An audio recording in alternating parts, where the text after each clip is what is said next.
So as a takeaway in the summary, I believe it's time to rebuild fair competition, and my biggest argument for this is, and you have it here under the 4th and the 5th bullet, real innovation happens only when many compete, not when one dominates.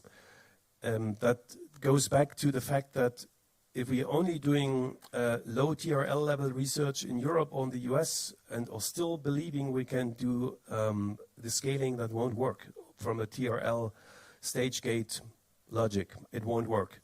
So we need the pilot lines. That's why I'm very happy that there's a line at Oxford PV and a line at Swift Solar in California. So that's what we need. Without it, just with R&D institutes, I really don't see a chance for survival in the long run.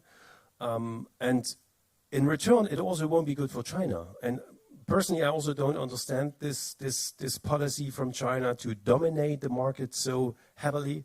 I think it's got not necessarily only to do with a strong cost position, but with the subsidization and the industry policies in place. But if China fights alone, also on the technology development front, in the long run, that's also critical. So we need a fair competition. We need manufacturing in all countries.